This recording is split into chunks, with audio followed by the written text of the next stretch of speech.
imitation is the sincerest form of flattery, then our next guest is the nicest man in the world. He's taking on the role of Thomas Tuchel in his new podcast, How to Win the World Cup, which continues weekly on Thursdays. So all aboard for a chat with whom we're never bored. It's Matt Forde!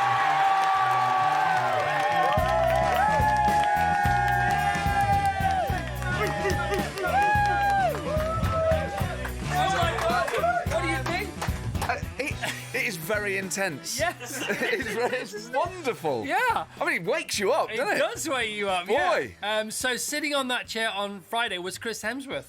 Oh, my God. Can you feel the heat still? I can, yeah, it's very warm. Yeah, and you yeah. have the right bottom to feel the heat, don't Thank you very much. Absolutely. Matt is on the show to talk about so many things, particularly how to win the World Cup. This is a brand new podcast. It's a TalkSPORT podcast, and it is brilliant, mate. Oh, thank you very much. It's so good. It's so good. The various chapters, it's been going since just before Christmas. So squad announcement was episode 1. And then we went to World Cup Love Affair, Home Advantage, which is an amazing episode. Is it all that? Answer, yes, it is. It was the Christmas before the World Cup. That was just before Christmas. And Goal Scorers is the recent one. Managing Expectations, also good. We're doing that every morning on this show. Mavericks is my favourite, actually. Mentality is good. And the latest episode is Goalkeepers. Great idea. When did you give birth to this little belter? Well, about a couple of months ago. Because I'm a football obsessive. Of course you are. And I'm an idiot. You cry at football all the cry time. all the time. There's a crying episode on there. On my iPhone 7. But I cry when we win. I'm like... Yeah. I get so emotionally invested in England. Uh-huh. I always believe we're going to win it. Yeah. So then, how do we win it? Yeah. And, you know, I've done sports podcasts before, but breaking it down into all the different constituent parts, I thought was something really Which is amazing. It's amazing. And you have a co-host and you have a guest star. Tell us about those guys. So we've got Emmanuel Petit. He's brilliant. He's so good. Charismatic. He's so giving. And philosophical. And yeah, and honest and candid. We've got Kleberson. We're doing some episodes with Stuart Pearce today. When you say we, who do you mean? Myself and Alex Brooker. Yeah, Alex Brooker. He's also involved. Very funny man. Good friend of mine. Sports fan. And I've got, so Stuart Pearce, we're doing penalties. Yeah. And it appears, it's like Psycho is, for my generation and for me as a Forest fan, yeah. He was like my idol growing up. So, you know, talking to win back penalties, Chris, you know what I mean? Yeah, At the end of the day, you know, you've got to try and score them, you know what I mean? Yeah, no, absolutely. Very good. That's my, you know, I think good. you've got to try and score them, you know, that's my approach to him, you know what I mean? He's got a lovely way of talking. He invents his own words, Pearce. You know, it's not the most glamourable of games, you know what I mean? And you're like, well, I sort of know what that means. Yeah. You've invented it, but I know what you mean. That's what Shakespeare did. He invented all the words. You know, you can't have it all, can he? Emmanuel Petit's great. So Emmanuel Petit pops up quite a lot. There's a great episode on mentality, isn't there? Tell us about Emmanuel Petit and mentality. Well, he was part of the France 98 team that win a home tournament, and the pressure on them was overwhelming. Yeah. But it's fascinating talking to people like him, because I think we judge footballers quite a lot, and then you realise, you talk to them, some of them are immensely clever, and he is very spiritual and very deep.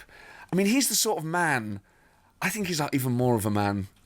I feel like a child when I talk to him. Really? I think you are so masculine that you can even have long hair and still be really manly. Well, hang on, Chris Hemsworth, Thor.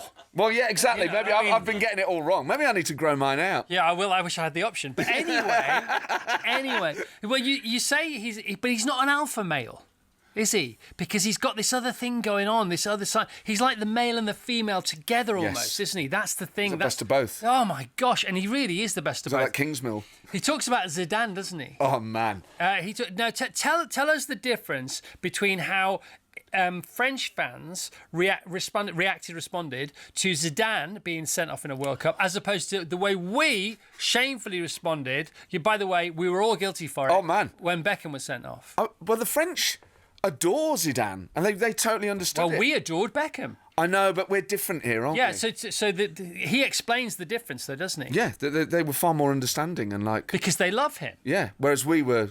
And again, you're right. We were rubbish.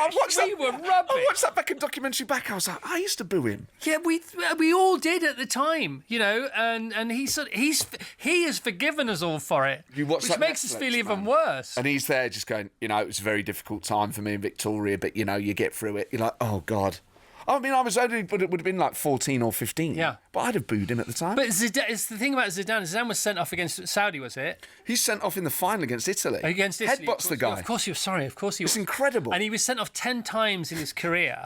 And the point about him is he's, again, a very philosophical guy, but wears his heart on his sleeve. And that's, you have to go there sometimes and get sent off. But you have to look at what he gives you on the days that he delivers, not just on the days where he reaches boiling point and can't help himself. Yeah, and some players play on the edge. Yeah. And you need a bit of like... you want them on the edge. Oh, man, you watch games sometimes and you think, where is like the passion and where is that person who's going to dominate a game? Mm-hmm. So you do need that, but obviously the price you pay for that is sometimes people will get headbutted. Yeah. And that's bad. No, that is bad. I think this is an anti-headbutting show. I would say so. I feel like I'm preaching to the choir. Yeah, if any goats are watching, they do that. That's what they do. So. Well, Ronaldo is the goat. Yeah, of course he is the goat. Absolutely, 100%. And Emmanuel Petit also talks about, the home advantage and the pressure. And this is a great... We're talking, by the way, if you just tune in, we're talking about Matt Forde's... This is Matt Forde. We're talking about his brand new podcast, a TalkSport podcast called How to Win the World Cup in a World Cup year, of course. And if we do win the World Cup, if England win the World Cup, that is, it'll be down to Matt. That's a really good point. Because I'm doing the work. That's why you were doing it. Yeah, well, I didn't realise I was like having an impact beyond entertainment. Emmanuel Petit alludes to the fact on your podcast that some past players and managers have felt under so much stress in the semi-finals of the World Cup, thinking about what if we get to the final and lose, they were relieved that they lost in the semi-final. That's incredible. As a fan, I just don't understand that at all. You're like, surely you would want to get as far as possible. Yeah. But equally, you can sort of see why. I think it is different for those that are involved in it. Mm-hmm. The pressure. Taking a penalty for England must be almost one of the worst things you could ask another human being to do. Do you know what I mean? Like in football, he says. Do you know what I mean? Like, not in real. Well, it is real life, I suppose, isn't it? What would make you want to do that? And then, but of course, if a footballer, and this is where we, again, as fans, we are wrong. If a footballer gets to play for their national side, look, it might not seem like they're turning up all the time, but it's usually at the end of a pretty heavy season. If they're a good player, they've played loads of matches anyway. They may look tired. They may play well in the earlier rounds. In the sort of before the knockout stages kick in, literally, or kick off. But again, the whole point about a player being in a national team is if they do win the World Cup, it's the greatest thing that ever happens to them. Man, it's the greatest thing that happens to us. Can you imagine the party we'll have if England ever win anything? But again, can you imagine? Like England men's. Of course, yeah. And I was there for the Lionesses when they first won it, and it was phenomenal. Yeah, okay. The women are leading the charge here. And they've done it twice. We need to play catch up. But again, he says, doesn't he? Emmanuel says that out of everything he's done, if you win the World Cup, it changes your life forever in a different way to winning the European Champions League or the Premier League or whatever. It's the pinnacle of human civilization. Yeah. It is more than going to space. Don't you think? Like winning the World Cup, who would you rather meet? Neil Armstrong? Yeah, or a passenger. Yeah, or a squad member. Yeah. I think anyone who's touched the World Cup has won it. And he also says, doesn't he, that because your home nation, people who don't watch football watch the World Cup, and then you become more famous than you've ever become. Well, that's it. And for the rest of your life, you're getting tables in restaurants, people are buying you drinks for the rest of your life. And because you're doing it for us, is the thing. It's an extension of your national identity, isn't it? That's why it's such an emotional thing. You're doing it for England, for Scotland, for France, for whatever. It's like it's your people. Yeah. It's more than just sport. It crosses over to pride and like, oh God, this when I start getting wobbly. Don't worry. Something about Churchill and Spitfires. Yeah, okay. It's too much. All that thought. What are the rules about touching the World Cup? Oh yeah, you're only allowed to touch it if you've won it, and he has like security that accompany him whenever he goes somewhere. Right. If you're travelling with the World Cup, only winners are allowed to touch it. So let's talk about Becks again. So if David Beckham is in the same room doing a sports thing for some company or whatever with Emmanuel Petit, David Beckham can't touch the World Cup. A criminal offence. No way. I don't know. Another reason to hate David Beckham. The last thing he needs is another hate. You talk about resilience with Alex and with Emmanuel Petit, and then you before you actually get into the football side of that, you and Alex talk about your resilience, but the both of you, because you've both got dogs in that race. Yes. And you talk about, and it's really touching. You talk about when Alex, your co-host, came to see you in hospital, and you said it was a game-changing visit. So for people who don't know the story, can you give us the headlines of the story, please? Yeah, I had spinal cancer a couple of years ago, and I had the base of my spine removed and was in hospital for 10 weeks, and it was big, painful traumatic surgery, and I was very lucky that I had lots of people come and visit me. And Alex, I knew Alex years ago. I wrote for him on The Last Leg, so he's an old friend. And the biggest compliment I can pay him is I would sort of forget that he was disabled. I think he's just got such a great approach to life that you would just sort of forget that he'd had to overcome these physical impairments. And he came along, and I was having to come to terms with having a colostomy bag and the changes to my body and pain. And he was just explaining that his life has been a constant frustration that his body will not do what it wants it to do, and you have to come to terms with that. And it was just, I really understood his mindset and his personality in that moment, because I'd always found him, and I love him, but he's a forthright chap, he's quite bloody-minded. I always appreciated that about him, and I understood the roots of it. And I understood that despite, all his success and everything, there are still things about his own body that would drive him mad, but you still have to get on with your day. And I just thought, of all the people to be giving me this lesson, it just means more when it comes from a place of experience. And it stayed with me, it still stays with me, just the stuff he's had to overcome, and he's done it with such grace. Because he came to see you loads, didn't he? But that particular visit was a tipping point. And it was sometimes you need to be in the mindset where you want to hear the message. Yeah. And it needs to come from someone, I think. Yeah. That has. It's almost more about the messenger than the message. It is, yeah. And I was in the pits of despair. I was really struggling with pain, and I was really worried about my future. I was in a level of pain that I actually can't believe. I can't believe I didn't black out, and it was getting so bad that they were going to put me back in intensive care. And I was really worried that the pain was never going to come down, and what the rest of my life was going to be like. And him coming in and kind of giving me that pep talk was just unbelievable. It was. I think about all the stuff he had to go through as a kid. Yeah. He's had to deal with this from birth. So now you're best friends forever. Best friends forever, and, you celebrate by doing a podcast about football. Exactly, yeah. What better way? Now, you have let slip on the podcast. I don't know if you intended it or not. You do have a bit of a memorabilia collection. Oh, man. And so you, in moments of weakness, you buy things. eBay. So what do you have that you want to talk about from the football world? I mean, I've got tons of old ticket stuff. So what I do, I've always collected football programmes. Right. And I've always tried to get them autographed on the day, and I still do this. Mm-hmm. I also then, during lockdown, bought ticket stubs from all major Forest games before my time, the European Cup finals, any programmes that I didn't have. So I also, and this is so sad. What's funny is that people are keeping them, putting them up for sale, and people are buying them. That's all mad, isn't it? Well, that's mad. I then started buying Prime Ministers' autographs. Right. Now, I don't know if these are... I bought them on eBay. They got... Disraeli, Gladstone, Walpole, who was the first. Mm-hmm. I've basically got all of them. I've got Atlee, Wilson, Heath, Thatcher. Yeah. I've basically got all of them apart from, Churchill. Churchill costs a fortune. Truss?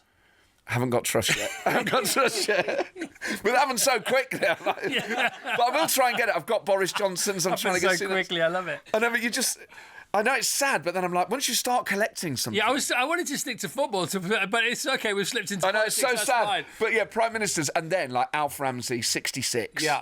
Because you think, man, selfies for me don't do it.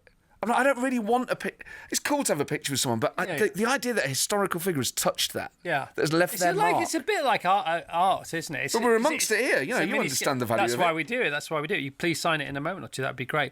As far as the World Cup is concerned, do you know what date it starts? Do you know the opening match? Oh, God. It's June sometime. I looked it up last night because I thought, I've got to get this sorted out. It's over before you know the World Cup, isn't it? That's it goes so fast. I like the way they do it. It's so cool, isn't it? And it's North America, and it's Canada, and it's South America as well. Yes, Mexico, Canada, America. Okay, and in America, we have games in New York. We go over to LA. Are we Texasing, or do we know where we're going with it all? Well, you need to sort, because you're the guy. How to win the World Cup? Know where to turn up for the matches. For a start, that would be handy. Are you going to go? I don't know. Right. If we get to the final. If you get the final, no. How do you not? Yeah. Semi-final, fine. Yeah. No, I wouldn't be able to bear the final. Oh, you'd go, wouldn't you? Of course you would. If you got the tickets, you would. Yeah.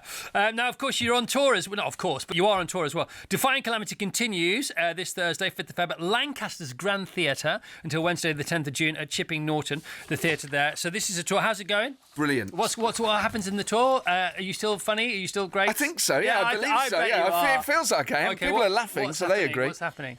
So it's an hour and a half of impressions, Yeah. topical stuff about Trump, Starmer, Yeah. and bit of football and a bit of personal stuff about, my body, Yeah. the tragedy that I bravely survived. Now this is, we're in a TFI situation. This is here. so cool. This is it's a soft launch. So we set this up to see if it worked. This will all move over to here over the Easter holidays. We'll get rid of the desk. We'll put in a stage and we'll put in a music section over there because this has worked. So It's so great. welcome, and I wish you'd have been around back in the day doing what you're doing. Obviously you watched it because we talked about it before. I was obsessed with it. Who did you enjoy being on that side of the desk most? Cue the impressions. Well, the Noel Gallagher episode where you go to his house. Yeah, that's in my flat. Oh, well, it was your house? Yeah, it was my flat. Oh, yeah, I yeah. thought it was his house. Yeah, that's the same episode where I woke up in bed with Robert Smith from The Cure. True story. And it's all on camera. Man. Yeah. But watching him, in his prime, and you're there in the 90s, right? I mean, I ask you know what I mean? I remember doing it, right? And he always puts stuff in like societal context. The reason why TFI was so big, right? Because that was the last big, evening show, right? Before Wi-Fi. And you go, I don't know if that... I mean, both things are true, but why has that got anything to do with Wi-Fi? He's good at that, isn't he? Really and good. nobody questioned him because he's Noel Gallagher. Yeah, you're like, it's just so wise. Yeah, and if they say something about him, he doesn't like, he just write a song about them and sing it to like 10 million people on the next tour. Yeah. So that's not gonna. Who else? I remember Coogan. Because I was obsessed with Partridge. He came in, I remember, in a black leather jacket. Yeah. I think it was the first time I'd ever heard the word megalomaniac. I think he called you a megalomaniac. I remember that. McCartney And he was right. McCartney must have been on. McCartney was on, yeah. Yeah, because he's like, I never used to do him, but the older ones. I like the way he's sort of gone, the dryness at the back of the throat, I came on, with Chris. I loved it. He's got that kind of... You could slip into Bill Clinton there quite easily, couldn't you? Yeah, I guess so. I've never done Clinton, but yeah, you could. You've never done Bill Clinton? Did you ever have Blair on? No, I don't think we didn't have Blair on that. Blair was on the Brits. He came on the Brits. That's right. And I remember it, actually. I mean, TFI Friday, by the way, was a huge hit, and we watched it all the time. And it wasn't just about TFI. It was also The Big Breakfast. It was that sort of multi format. I think you were the first person to do that, and it was. I think it meant a lot to the country, Chris, and you deserve great credit for it. Well, thank you, Prime Minister. Yeah, sure. Yeah, I really appreciate it. Who goes down best when you do your recreations on stage? Trump's just like... Really? People just want an hour and a half of Trump. Well, they either do or they don't. I mean, when they sign up to come to you, obviously they do. But if we even say the word, we get just don't. What are you mentioning him for? And we say because it's just in the. It's just such a big.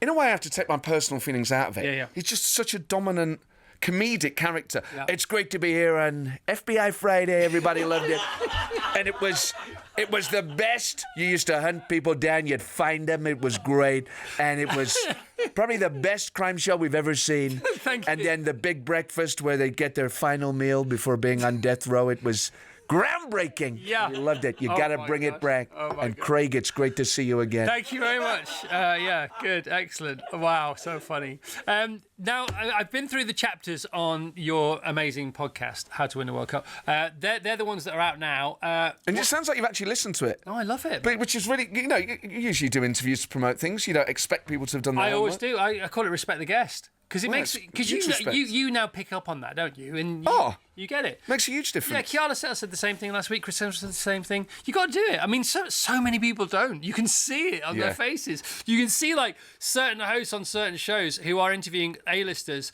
and you can see the fear not in the A-listers' eyes, but in the host eyes because they haven't really thought of any questions. But I'm not an A-lister, so you don't have to listen No, to but the you podcast. bring them with you. That's true. Exactly. Yeah, I can impersonate. We get like 20 for the price of one, which is why like you're one of our favourite guests, and we love you. What's coming up on the podcast? What are the? Because I love this could not work, this podcast, but it's so brilliant because of the categories you've chosen for each episode. Also can go anywhere. Yeah. So you goalkeepers this week. Goalkeepers, Yeah. penalties, leadership with Stuart Pearce. Yes.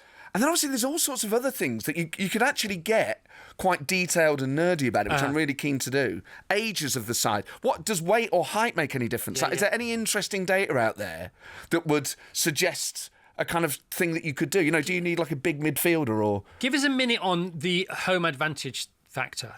I mean, it's kind of obvious, but like you see it in the Premier League, you see it with your your sort of domestic teams. And the reason that London teams don't win so often, or win the Premiership so often, is because there's too many derbies. Yeah. And what does explain that? If you don't So then derbies basically eliminate any sort of home advantage because of pressure. And the proximity to the fans. And Yeah, and I also think actually that home advantage. I don't know if you go to some Premier League football matches now, and one of the great things about the Premier League is the atmosphere is very different to how football was when you and I were growing up, when the terraces were terrible places to be, and it was repellent for a lot of people. Now it's become a respectable thing to do. You go and see Phantom of the Opera, you go and watch Arsenal or whatever. I think that has slightly eliminated some of the atmosphere, and I wonder if actually that will have a long-term impact on, compared to teams like Forest, that still feels very local. Yeah. Doesn't feel like the fan base has been internationalised in the same way that some of the big London teams have. It's all very scientific. That actually it creates more of a cauldron atmosphere. Yeah. Which obviously is part of the product. That's what you want. But then the more people that come from outside, they dilute it. Yeah. No, I mean, in America, but America's different, isn't it? Because America's like obviously so much bigger, and a lot of stadiums, whether it's whichever sport it may be, NFL or NBA or whatever, they don't sort of really allow any kind of away fans, or it's too far to go, that's it, yeah. and it's too sanitized, and therefore it's more sanitized, so it's commercially more friendly actually, which is why they do it, and also they make the games longer, to stop flashpoints. That's why they do it. Do you know what? Me and John Richardson go to New York every 3 years, and we'll go and watch like a game of sport or whatever. That's nice. It's just like a little treat to ourselves. We're going again in December. Every 3 years. Yeah, we go not like two, not one. Well, on average, we've been, it just every works out. 3 years. That's our promise. Come rain or shine. Yeah. We go in December, and we'll go and watch that ice hockey or whatever. And compared to watching English sport, where it's just 2 halves of 45 minutes, no mucking about. Yeah. You go there and they stop after 5 minutes, T-shirt cannons, then a band comes out. It's all day. But it drives you mad. You're like, I have paid to watch something I'm not getting. Why is this being withheld from me? I love the fact you're taking your sort of British fan rage over there and going, I'm still mad. Oh, yeah. Get on with it. But look, we're having a really good time. That's not the point. That's not why I come to football. That's not why I cry when we win. I come here to moan. Yeah, because there's that sing when we're winning. You only sing when you're winning. You cry when you're winning. Oh God, with England, I just find What's the most you've cried? When we beat Germany 2-0. Well, when we've lost on penalties. When Piercy missed in 1990, that was like the first thing. But that's a loss. You often cry. Yeah, when we beat Germany in the Euro 2020, when we beat Germany, I was at Wembley, and it was just that felt like a moment. You're like, we're beating Germany in a knockout game. Kane had scored, Sterling had scored, and you just felt like it really felt like it was like going a cloud like anything was possible. And it just felt so positive, and obviously coming out of COVID and everything. And I just love England, and I sort of feel like it's easy to be down on England. As a country, we have a really complicated relationship with us, even compared to the Scots and the Welsh. Like, it's just more acceptable to be patriotic there. It's interesting, isn't it? Because again, back to Emmanuel Petit, he was one of the greatest guests you could ever have on, and he pops up a lot. He's so cool on this podcast. I mean, you sort of fall in love with him, don't you? It's like he's such a... And he's good looking as well. Fantastic human being. He's good looking. But he's got this, like, he lives his life by the moon. He's got a lot of spirituality going on. He did that amazing thing, where he predicted who France would meet in the final of a home World Cup and the score they would beat them by. He predicted it 10 years before it happened, and he played in the game that it happened in. He had a premonition. He had a premonition 10 years before, and then during the game he's telling his teammates, he's like, I have seen this, we will win. I mean, they must have thought he was mad. Yeah, he was right. And it was he predicted 2-0, didn't he? Yeah. He predicted 2-0 against Brazil at home in France, and France would win the final of the World Cup. And he was playing in the match, and with 3 minutes to go, he says to Frank Leboeuf, Frank, my premonition, my dream is coming true. And Frank Leboeuf says, forget that. We've got 3 minutes still to go. You got Mark Ronaldo. Oh, you got Mark Ronaldo. Banging on about your dreams. No, but my dream. It's great, man. So funny. It's a good podcast. He is a phenomenal individual. Yeah, but he came because you're there. You and Alex are there. And people come and see you because they love you. So well done. Well, congratulations, Matt Forde. They're also paid. Are they? Okay, fair enough. It doesn't do any harm, but they're worth it. I think so. Because he's worth it. Matt Forde, How to Win the World Cup. It's the podcast. Podcast How to Win the World Cup. New episodes every Thursday. And Matt's tour continues. Defying Calamity continues this Thursday, 5th of Feb at Lancaster's Grand Theatre until Wednesday, the 10th of June at Chipping Norton Theatre. Thank you to Matt Forde. Thank you very much.